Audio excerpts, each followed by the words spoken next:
Yes friend, अभी तक हमने फेमिनिज्म के जो उदारवादी विचारधारा है उसके बारे में बात की थी। अब हम उसकी उग्र नारीवादी जो विचारधारा है उसके बारे में बात करेंगे। मतलब उग्र नारीवादी क्या कहते हैं फेमिनिज्म के बारे में। सबसे पहले तो ये कहा है कि जो उग्रवादी विचारक हैं या विचारधारा रखने वाले लोग हैं वो कहते हैं सामाजिक और आर्थिक जीवन के जो बीच की विचारधारा है वो क्या है, हमारी उग्र नारीवादी विचारधारा कही जा सकती है। यानी कि जो सार्वजनिक सार्वजनिक क्षेत्र है और आर्थिक क्षेत्र है उसके जो बीच की विचारधारा है वो क्या है, उग्र नारीवाद उसको कहा जाता है। यहां पर जो उसकी बीच की विचारधारा है बच्चों उसे क्या कहा जाता है, पारिवारिक या निजी क्षेत्र से संबंधित होती है। ये किससे होती है, निजी क्षेत्र से। यानी कि क्या कह रहे हैं, जो पारिवारिक या निजी क्षेत्र है वही क्या है, नारीवाद कहलाता है।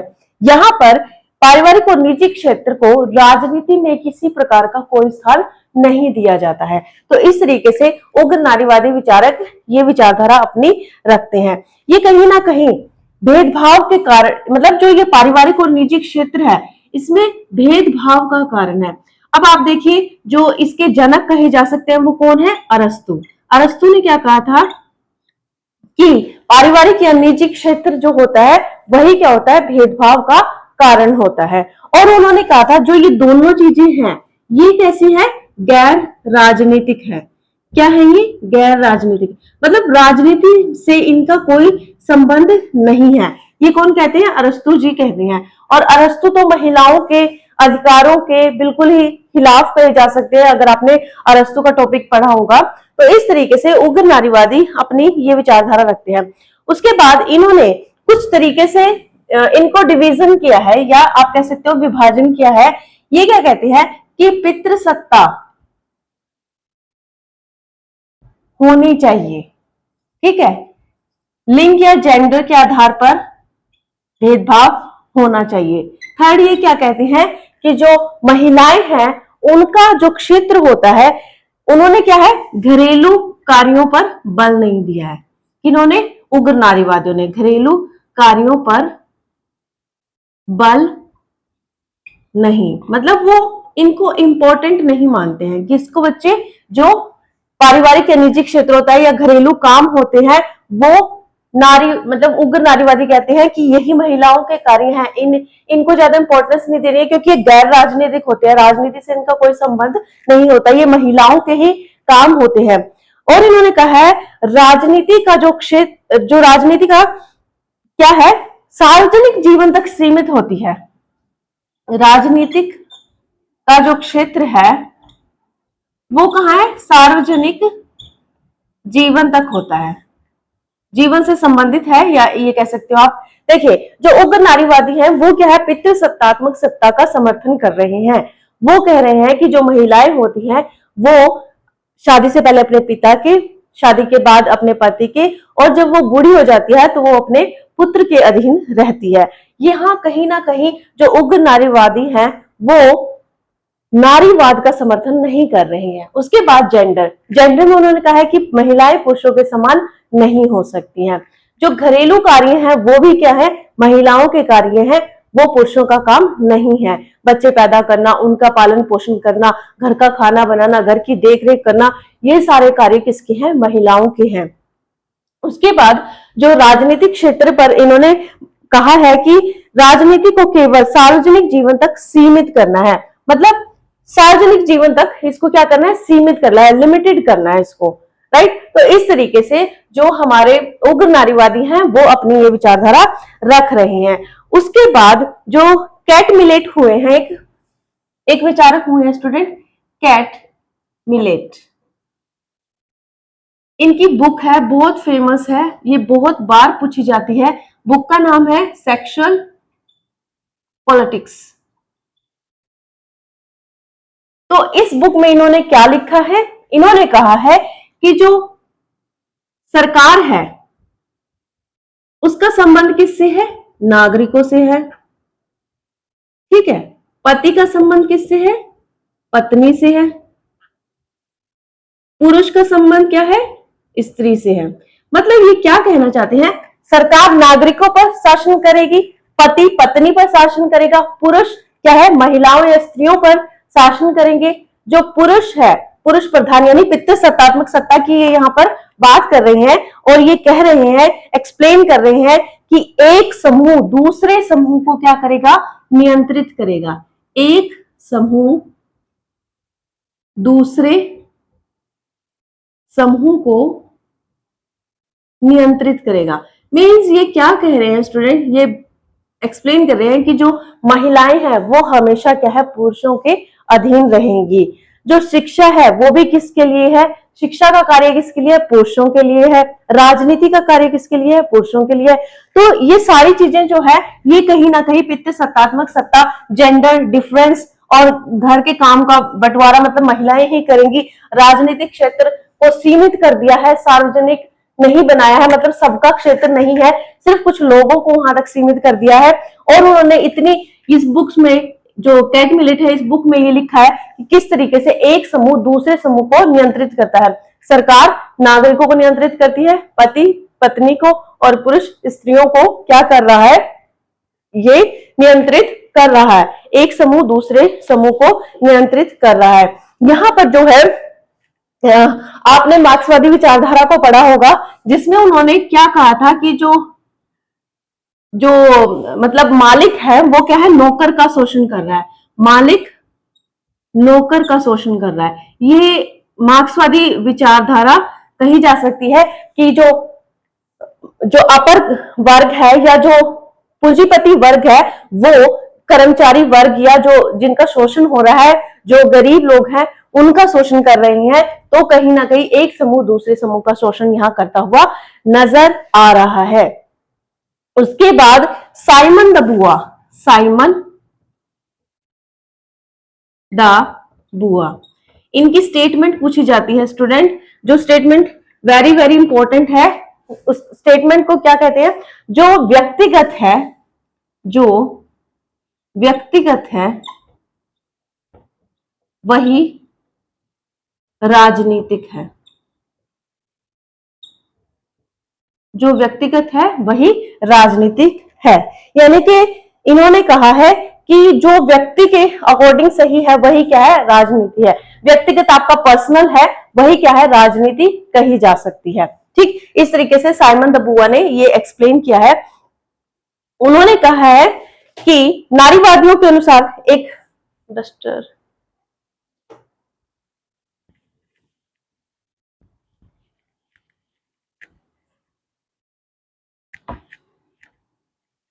यस स्टूडेंट, नारीवादियों के अनुसार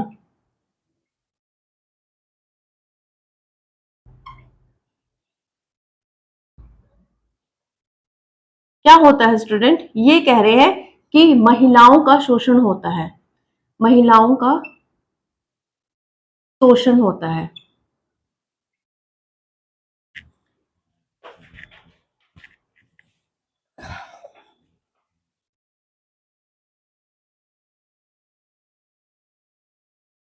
जस्ट अ सेकेंड,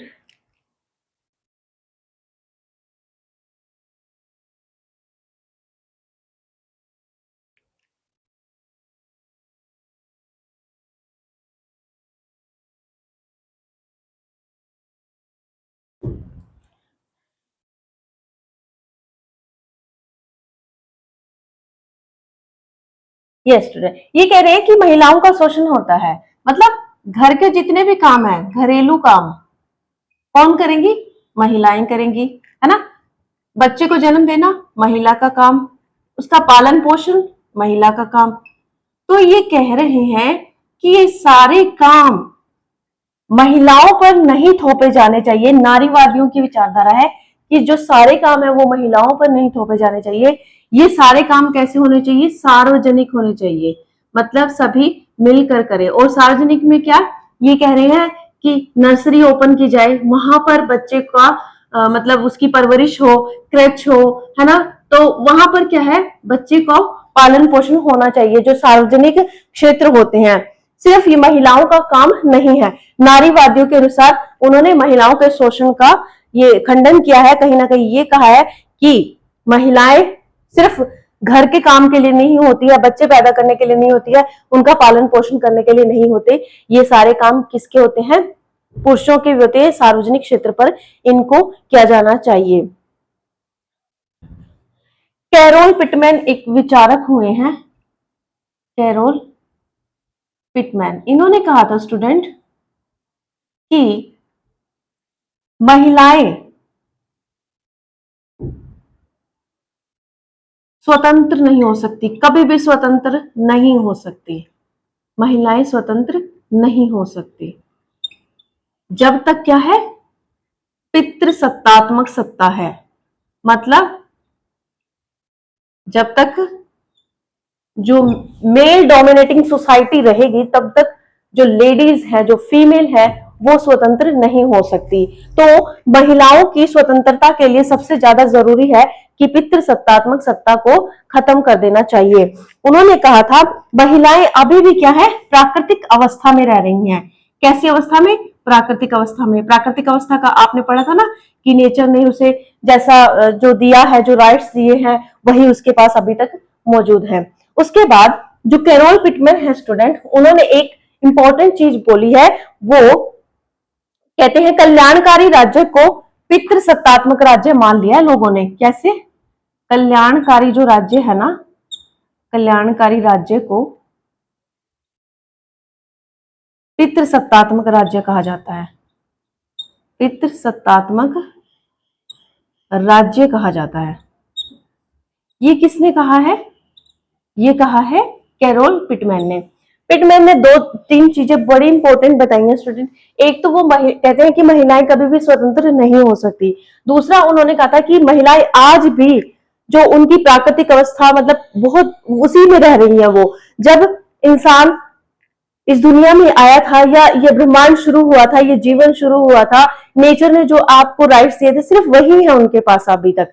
वो अगर आप ध्यान से देखें तो कह रहे हैं कैरोल पिटमैन कि वो राइट भी उनके पास मतलब लिमिट में है। क्यों? क्योंकि पितृसत्तात्मक सत्ता को ही कल्याणकारी राज्य मान लिया गया। पितृसत्तात्मक सत्ता ही क्या है? सबसे इंपॉर्टेंट कही है। ये है कैरोल पिटमैन की स्टेटमेंट। आप इसका स्क्रीनशॉट ले सकते हैं। और जो नारीवादी है उन्होंने स्वतंत्रता का अभिप्राय क्या बताया है? नारीवादियों के अनुसार फ्रीडम या लिबर्टी क्या है? स्वतंत्रता क्या है? स्वतंत्रता क्या है? एक तो इन्होंने कहा है कि जो स्वतंत्रता महिलाओं को मिली है, मिलनी चाहिए, या स्वतंत्रता होनी चाहिए। सबसे पहले स्वतंत्रता क्या होनी चाहिए? उनके पास जो महिलाएं हैं उनके पास सबसे पहले स्वतंत्रता होनी चाहिए बच्चे पैदा करने की स्वतंत्रता। बच्चे पैदा करने की स्वतंत्रता उनको होनी चाहिए कि वो करना चाहती है या नहीं। ठीक। दूसरा उन्होंने कहा था, एक तो बच्चे पैदा करने की स्वतंत्रता, विवाह करने की स्वतंत्रता, मतलब वो अपनी मर्जी से क्या है? शादी कर सके, विवाह करने की स्वतंत्रता। ये नारीवादियों के विचार हैं महिलाओं की स्वतंत्रता के बारे में है। उसके बाद उन्होंने कहा है कि गर्भपात की स्वतंत्रता, मतलब वो गर्भपात करवा सकती हैं, अबॉर्शन करवा सकती है। अगर वो बच्चा पैदा ना करना चाहे तो उसे अबॉर्शन की फ्रीडम या लिबर्टी होनी चाहिए। और आपको पता है बहुत सारे जो विकसित देश है वहां पर ये फैसिलिटी अवेलेबल भी है। फोर्थ इन्होंने कहा है स्टूडेंट, बच्चे पैदा करने गर्भपात की स्वतंत्रता। फोर्थ इन्होंने कहा है कि जो महिलाएं हैं वो क्या करे, एक सेकेंड, महिलाएं क्या करे? घरेलू हिंसा से मुक्ति, मतलब जैसे महिलाओं को घरेलू हिंसा से मुक्ति, घर में क्या है? मारा पीटा जाता है, उनके साथ दुर्व्यवहार किया जाता है, उन्हें खाना नहीं दिया जाता, उनके साथ बदसलूकी की जाती है, तो ये भी स्वतंत्रता क्या है? उस स्त्री के पास होनी चाहिए। ये सारी स्वतंत्रताएं अगर महिलाओं के पास होंगी तो वो समाज में क्या होंगी? स्वतंत्र होंगी, समान होंगी, और उन्हें किसी भी अधिकार को मांगने की जरूरत नहीं पड़ेगी, अपने आप ही उसको वो अधिकार मिल जाएंगे जिस तरीके से पुरुषों को मिले हुए हैं। तो इस तरीके से नारीवादियों ने स्वतंत्रता को इन 4 पार्ट्स में डिवाइड किया है। उसके बाद क्या है? नागरिका, अगर ये सारी स्वतंत्रताएं उनको मिल गई तो उनको नागरिक यानी कि जो राइट टू वोट है, नागरिक आर्थिक स्वतंत्रता या अधिकार अपने आप ही मिल जाएगा। राइट, तो अभी नोट डाउन कर लीजिए आप इसको। ये स्टूडेंट, जो पितृसत्तात्मक सत्ता है, ये क्या कह रहे हैं कि यहाँ पर पुरुष प्रधान समाज है, यानी कि पुरुषों की इंपॉर्टेंस है। अभी मैंने बात की ना कि जैसे पहले उसके जब जन्म होता है तो पिता के अंडर रहती है वो, फिर उसके बाद पति, और जब वो बूढ़ी हो जाती है तो अपने पुत्र के अधीन रहती है। तो इस तरीके से जो महिलाएं हैं वो स्वतंत्र नहीं हो पाती है, जिसके कारण वो अपना विकास नहीं कर पाती है। यहाँ पर पुरुष प्रधान समाज की बात की है, और क्या कहा है कि यही तीनों मिलकर क्या करते हैं, उस महिला का शोषण करते हैं। कितनी एक भयावह बात है, एक मतलब ऐसी बात है जो कि समाज में अगर हम डिस्कस करें तो कितनी बड़ी बात है। वही उन पुरुषों को जन्म दे रही है और वही उस महिला का क्या कर रहे हैं, शोषण कर रहे हैं। तो इस तरीके से जो पितृसत्तात्मक सत्ता है, वो पुरुष प्रधान समाज जो है वो महिलाओं का क्या कर रहे हैं, शोषण कर रहे हैं, जबकि ऐसा नहीं होना चाहिए। उसके बाद क्या है, ये कह रहे हैं कि जो शिक्षा का कार्य है, यानी कि जो एजुकेशन है, पॉलिटिक्स है, वहां पर क्या है, पुरुषों को महत्व दिया जाता है। यानी कि पुरुष क्या है, शिक्षा प्राप्त कर सकते हैं और पॉलिटिक्स में या राजनीतिक क्षेत्र में भाग ले सकते हैं, लेकिन महिलाएं ऐसा नहीं कर सकती। ये कौन कह रहे हैं, ये हमारे पितृसत्तात्मक सत्ता के जो विचारधारा चल रही है ये कह रहे हैं। अब आप देखिए, जो विकसित देश हैं वहां पर क्या है, महिलाओं को सारे अधिकार मिल गए हैं, जैसे कि गर्भपात का अधिकार, तलाक, आर्थिक अधिकार। ठीक, तो ये सारे अधिकार इनको मिल गए हैं। लेकिन जो विकासशील देश हैं या अविकसित देश हैं, वहां पर महिलाओं को ये सारे अधिकार नहीं मिले हुए हैं। जितने भी अधिकार है वो विकासशील समाज में या देशों में जो महिलाएं हैं उनको वो अधिकार नहीं मिले हुए हैं। तो यहाँ पर जो पितृसत्तात्मक सत्ता है वो सिर्फ एक ही बात कह रही है कि पुरुष प्रधान समाज होना चाहिए, लेकिन ऐसा नहीं होना चाहिए। उग्र नारीवादी विचारक पितृसत्तात्मक सत्ता को महत्व देते हैं और कहते हैं कि यही विचारधारा सबसे फेमस है, या जो पितृसत्तात्मक सत्ता है वही होनी चाहिए। जो नारीवादी विचारक हैं वो इस विचारधारा का क्या कर रहे हैं, खंडन कर रहे हैं।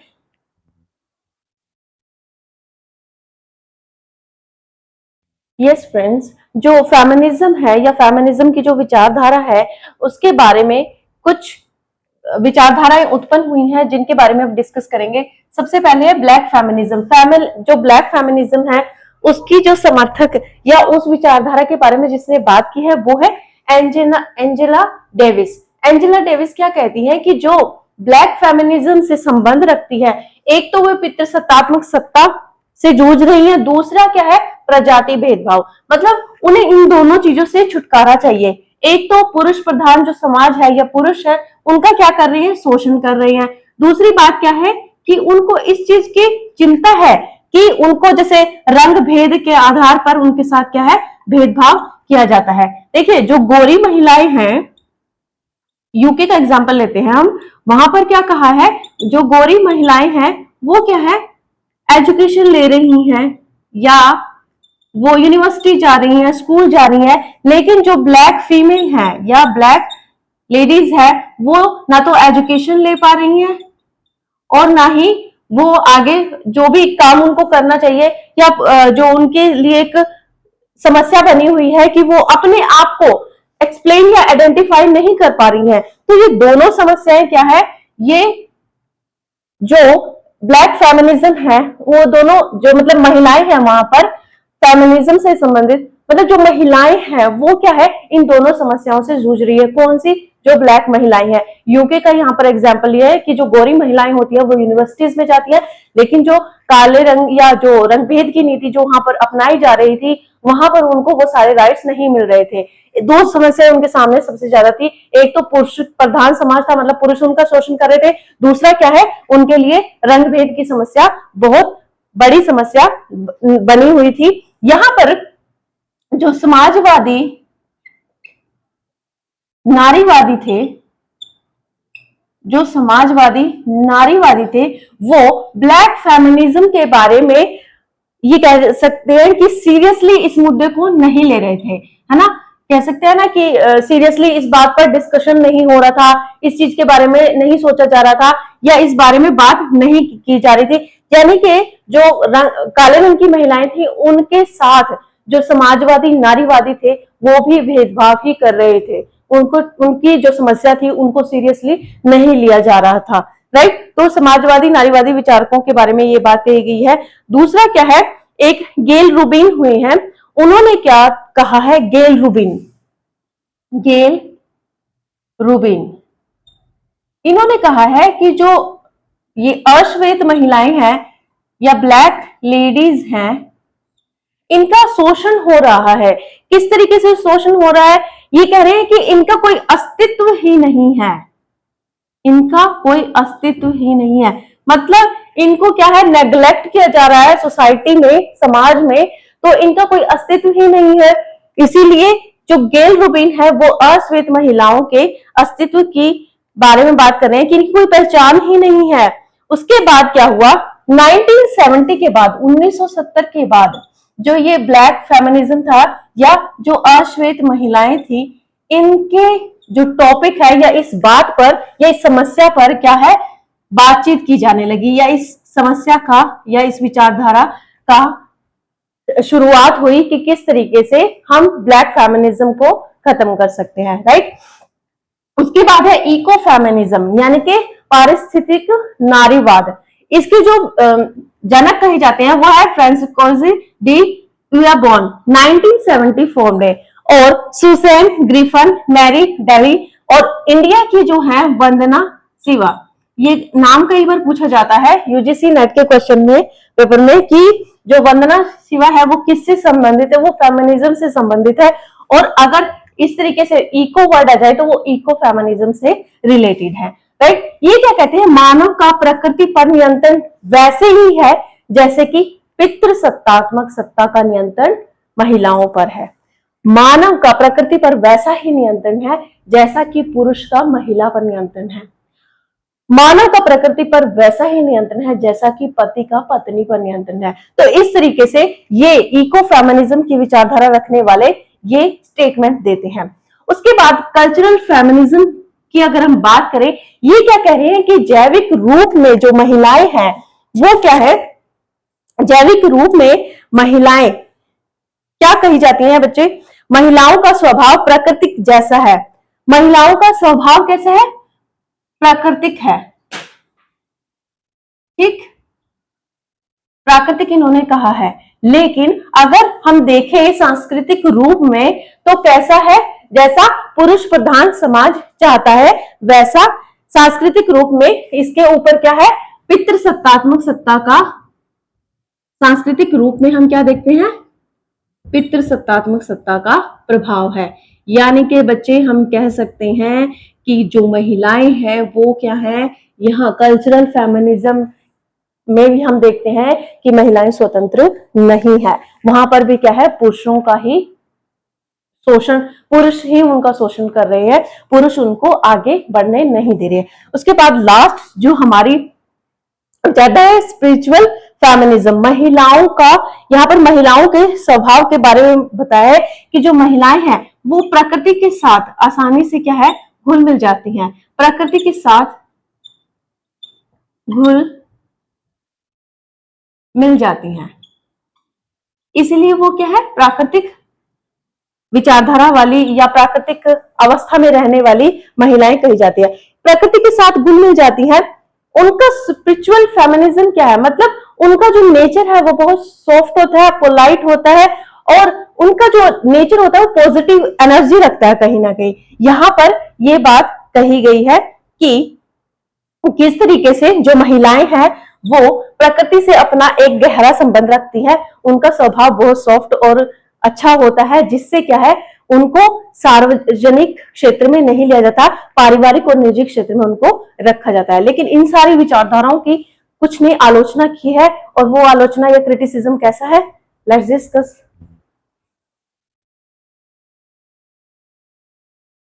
यस फ्रेंड्स, जो फेमिनिज्म की आलोचना हुई है या क्रिटिसाइज किया है, वो किस आधार पर कहा है? वो क्या कह रहे हैं कि महिलाएं क्या है, प्राकृतिक आधार पर क्या है, समान है या प्राकृतिक अवस्था में रह रही है, लेकिन सिर्फ महिलाओं को प्रकृति के आधार पर बांट देना सही नहीं है कि वो प्रकृति के नजदीक रहती हैं, उनके अंदर सॉफ्ट नेचर होता है, ये कहना बिल्कुल ही सही नहीं है। महिलाएं हर क्षेत्र में आगे आ सकती हैं, तो उन्हें प्राकृतिक कहना कहीं ना कहीं एक गलत विचारधारा हो जाएगी। सेकंड, इन्होंने कहा लेस्बियन फेमिनिज्म। अब हमने देखा कि जो पुरुष है वो महिलाओं का शोषण कर रही हैं, तो उन्हें क्या जरूरत है पुरुषों से विवाह करने की? महिलाओं को महिलाओं के साथ ही विवाह कर लेना चाहिए या अपने जीवन का निर्वाह इस तरीके से करना चाहिए। वो अपना शोषण ना होने दे, अपने ऊपर किसी जो मर्द है या जो पुरुष प्रधान समाज है उसको अपने ऊपर हावी ना होने दे। तो वो लेस्बियन फेमिनिज्म की कहीं ना कहीं यहाँ पर बात कर रहे हैं। वो कह रहे हैं कि जो महिलाएं हैं वो महिलाओं से ही क्या करें, विवाह करें, महिलाओं से ही विवाह करें। ठीक है, तो ये जो लेस्बियन फेमिनिज्म है, सॉरी, ये विचारधारा क्या कह रही है स्टूडेंट? ये कह रहे हैं कि पुरुष प्रधान समाज को आप अपने ऊपर हावी मत होने दें, ये महिलाओं को इस तरीके से क्या है आगे बढ़ा रही हैं। तो यहाँ पर महिलाएं जो हैं वो आगे तभी बढ़ सकती हैं जब उनके ऊपर पुरुषों का शासन नहीं होगा। उसके बाद है उत्तर उपनिवेशवाद, नारीवाद। देखिए, जो विकसित समाज था या विकसित सोसाइटी थी, वहां पर क्या हो रहा था, महिलाओं का जो शोषण है वो खत्म हो रहा था। कहीं ना कहीं जो विकासशील देश है वहां पर क्या हो रहा था, उनका शोषण होता रहता था, उनको वो अधिकार प्राप्त नहीं हुए थे। और अविकसित देश में तो बिल्कुल ही उनकी स्थिति बहुत दयनीय थी, अविकसित देश में। अब जैसे अश्वेतों की बात करें हम, या अफ्रीका की बात करें, एशिया की बात करें, तो महिलाओं का क्या हो रहा था, शोषण हो रहा था। तो ये कह रहे हैं कि जो विकसित देशों में जैसे महिलाओं को अधिकार मिले हुए हैं, वैसे ही अफ्रीकी देशों में, एशियाई देशों में, विकासशील देशों में, अविकसित देशों में वैसे ही महिलाओं को अधिकार मिलने चाहिए। तो उत्तर उपनिवेशवाद विचारधारा इस पर बल देती है।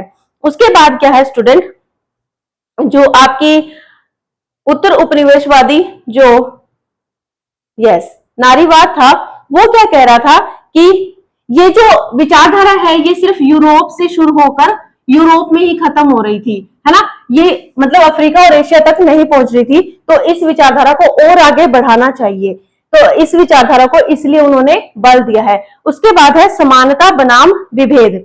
देखिए, यहाँ पर समानता बनाम विभेद में एक तो आपका जो पितृसत्तात्मक सत्ता है उसके बारे में बात की गई है कि पुरुष महिलाओं का क्या कर रहे हैं, शोषण कर रहे हैं, उन्हें समानता नहीं दे रहे हैं, उनके साथ भेदभाव कर रहे हैं। दूसरी बात, जो मैरी वॉलस्टोनक्राफ्ट थी, मैरी वॉलस्टोनक्राफ्ट, जेएस मिल, इन जैसे विचारक क्या कर रहे थे, महिलाओं को समानता का दर्जा दिलाने के लिए कोशिश कर रहे थे। उन्होंने महिलाओं के अधिकारों के लिए लड़ाई लड़ी और उन्हें वो अधिकार जो उनके पास नहीं थे, राजनीतिक अधिकार नहीं था, सामाजिक अधिकार नहीं था, आर्थिक अधिकार नहीं था, ये समानताएं नहीं थी, वो सारी समानताएं उन्हें दिलवाने के लिए इन्होंने क्या किए, बहुत बड़े लेवल पर क्या किए थे, आंदोलन किए थे, जिससे क्या है पितृसत्तात्मक सत्ता को खत्म कर दिया गया था। कहां पर, विकसित देशों में या यूरोपीय देशों में। उसके बाद इन्होंने अपना एक अहम रोल निभाया। टेलर ने भी क्या है राजनीतिक और वैधानिक अधिकार इनको दिए थे। उसके बाद क्या हुआ स्टूडेंट, महिलाओं की पहचान पुरुषों पर आधारित नहीं है। ये क्या कहते हैं कि जो महिलाएं हैं उनकी जो पहचान है वो पुरुषों पर आधारित नहीं है। मतलब क्या कहने का है बच्चे, कि महिलाओं के अंदर भी कुछ ना कुछ क्वालिटीज हैं, उन्हें भी आगे आने दीजिए, वो पुरुषों पर डिपेंड नहीं है। जैसे बोल दिया जाता ना कि उसका हस्बैंड इस जॉब में है या उसका हस्बैंड का ये बिजनेस है, तो उनकी खुद के अंदर भी कैपेबिलिटी है, क्वालिटी है, आप उसको आगे आने दीजिए।